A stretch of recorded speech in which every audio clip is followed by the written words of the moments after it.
Hello दोस्तों, आपका फिर से स्वागत है फर्जी रिएक्शन चैनल पे। मैं अमरेंद्र। मैं हूँ शुएब। तो यार आज हम फिर से लेके आ गए हैं द मिस्टिकल लाइट की वीडियो, जो है चावल की क्राइसिस सारी दुनिया में क्यों जूझ रहे हैं सारी दुनिया वाले।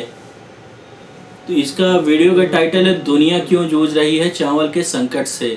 तो आइए देखते हैं कि क्या है, और नॉलेजेबल वीडियो है तो आपको भी नॉलेज मिलेगी और आपके साथ में हमको भी। तो चलिए वीडियो करते हैं स्टार्ट। हम इतनी बड़ी दुनिया में रहते हैं जहाँ की पॉपुलेशन आज लगभग 8 अरब हो चुकी है, यानी 8 अरब आबादी का पेट भी भरना है। लेकिन कभी आपने सोचा है कि दुनिया में कितने ऐसे देश हैं जो खुद का अनाज उगाते हैं? लगभग सभी। लेकिन वो अनाज उनके लिए काफ़ी होता भी है। दरअसल दुनिया में ऐसे कई देश हैं जहाँ के एटमॉस्फेयर और ज़मीन को देखते हुए वहाँ कुछ उगा पाना लगभग नामुमकिन सा हो जाता है। ऐसे में भारत जैसे देशों पर आसपास के देश अनाज के लिए डिपेंडेंट होते हैं। लेकिन आज ऐसे हालात हो चुके हैं कि लगभग पूरी दुनिया में राइस क्राइसिस होने लगा है। क्या है पूरा मामला, आइए जानते हैं। आज भारत में बढ़ती महंगाई को कंट्रोल करने के लिए सेंट्रल गवर्नमेंट लगातार बड़े कदम उठा रही है और इसी कड़ी में सरकार ने टूटे चावल के एक्सपोर्ट पर प्रतिबंध लगा दिया है, जिसका सीधा असर पूरी दुनिया में पड़ने वाला है, क्योंकि भारत टूटे चावल का सबसे बड़ा एक्सपोर्टर देश है। इसके साथ ही सरकार ने अलग अलग किस्म की चावल पर 20% ड्यूटी भी लगाने का फैसला किया है। सरकार ने ये फैसला चावल की बढ़ती कीमतों को कंट्रोल करने और खराब मानसून को देखते हुए लिया है, और इस वजह से दुनिया में फूड इन्फ्लेशन बढ़ने की आशंका बढ़ गई है। दरअसल भारत पूरी दुनिया के करीब 150 मुल्कों में चावल का एक्सपोर्ट करता है और पूरी दुनिया को 40% चावल भारत ही उपलब्ध करवाता है। ऐसे में यूरोप के कई देशों में गर्मी और रूस यूक्रेन युद्ध के कारण पैदा हुई फूड क्राइसिस को भारत का ये फैसला और इफेक्ट कर सकता है। अब भारत सरकार ने जो चावल की अलग अलग किस्मों में एक्सपोर्ट ड्यूटी लगाई है, उसका सीधा असर दुनिया भर के चावल के दामों पर पड़ेगा।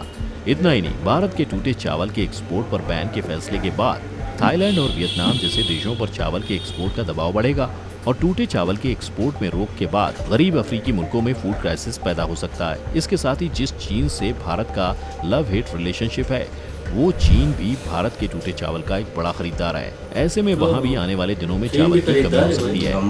अब जैसा कि हमने आपको बताया कि पूरी दुनिया का 40% अनाज इंडिया एक्सपोर्ट करती है।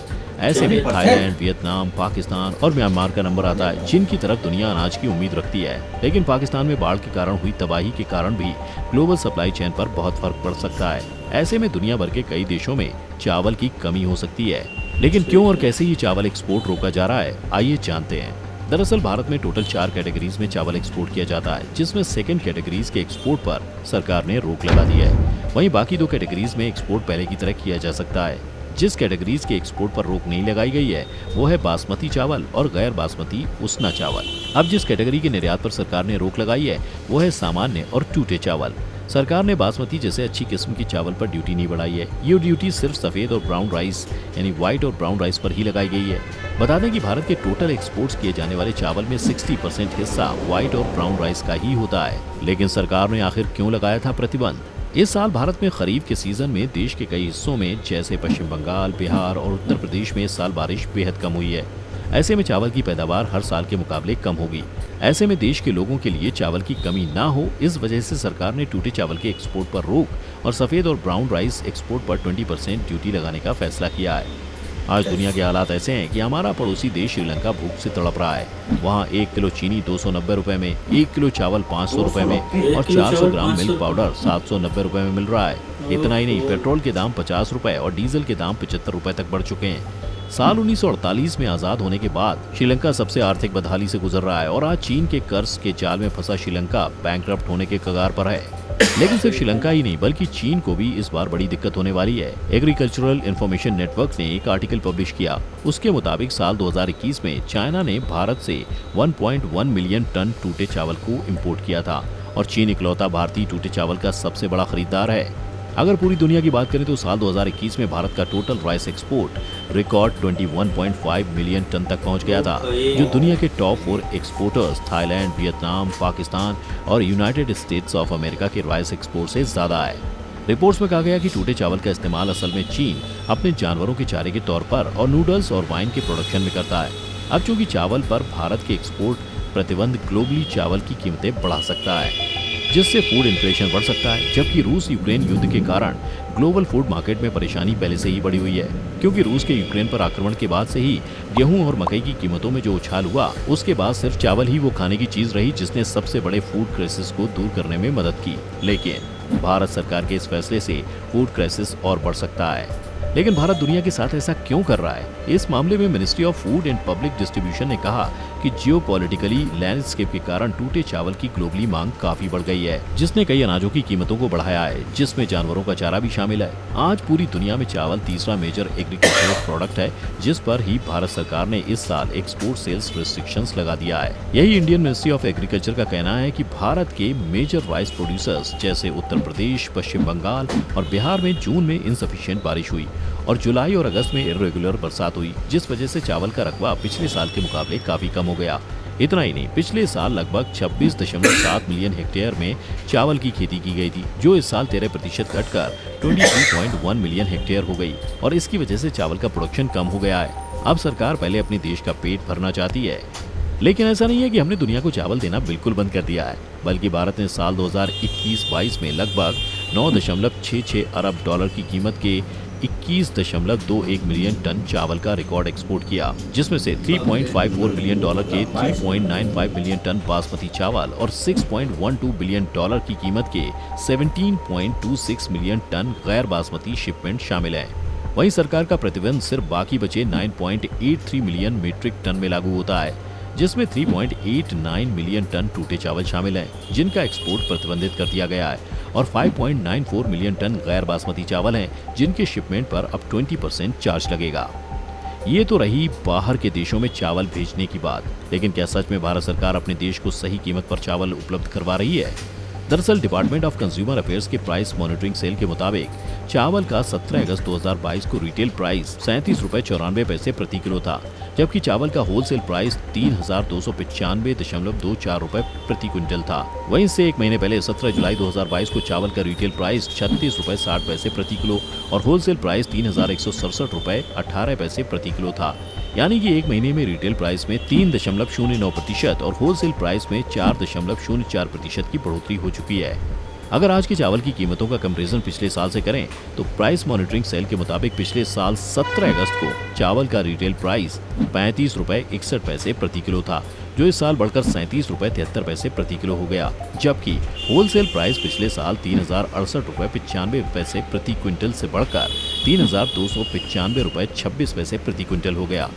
दिलचस्प बात यह है कि जिन इलाकों में चावल खाया जाता है उन इलाकों में चावल बहुत महंगा बिक रहा है, जैसे कि चेन्नई में 58 रुपए प्रति किलो और कोलकाता में 41 रुपए प्रति किलो की दर से चावल बिक रहा है। लेकिन ये क्राइसिस क्यों? बाकी देशों की बात तो हमने शुरुआत से ही कर ली, आइए अब अपने देश के कृषि प्रधान राज्यों की बात करें। पहले बात करते हैं झारखंड की। बता दें कि यहाँ पिछले साल 15.25 लाख हेक्टेयर के एरिया में धान की बुआई हो चुकी थी, लेकिन इस साल सिर्फ 3.885 लाख हेक्टेयर में बुआई हो पाई है। इसी तरह बिहार में पिछले साल 30.27 लाख हेक्टेयर में धान की बुआई हो चुकी थी, लेकिन इस साल 26.27 लाख हेक्टेयर में बुआई हुई है। वहीं पश्चिम बंगाल में पिछले साल 35.53 लाख हेक्टेयर के मुकाबले इस साल 24.3 लाख हेक्टेयर, उड़ीसा में 24.68 लाख हेक्टेयर के मुकाबले 20.368 लाख हेक्टेयर, उत्तर प्रदेश में 58.92 लाख हेक्टेयर के मुकाबले 56.930 लाख हेक्टेयर, मध्य प्रदेश में 29.94 लाख हेक्टेयर के मुकाबले 25.480 लाख हेक्टेयर, छत्तीसगढ़ में 33.68 लाख हेक्टेयर के मुकाबले 32.25 लाख हेक्टेयर, तेलंगाना में 13.07 लाख हेक्टेयर के मुकाबले 9.68 लाख हेक्टेयर में धान की बुवाई हो पाई है। बेशक अभी तक भारत सरकार की ओर से राइस प्रोडक्शन को लेकर कोई अनुमान जारी नहीं किया गया, लेकिन 16 अगस्त 2022 को United states department of agriculture ने राइस आउटलुक अगस्त 2022 में भारत के बारे में जारी फोरकास्ट बेहद चौंकाने वाले हैं। यूएसडीए ने कहा कि भारत में 2022-23 में चावल के प्रोडक्शन में 0.9% की गिरावट आ सकती है और ये 2015-16 के बाद पहली बार प्रोडक्शन में इतनी बड़ी गिरावट है। यूएसडी के मुताबिक साल 2022-23 में भारत ने 128.5 लाख टन राइस प्रोडक्शन होने की संभावना है। खास बात यह है कि साल 2021-22 में 130.29 लाख टन चावल का रिकॉर्ड उत्पादन हुआ था।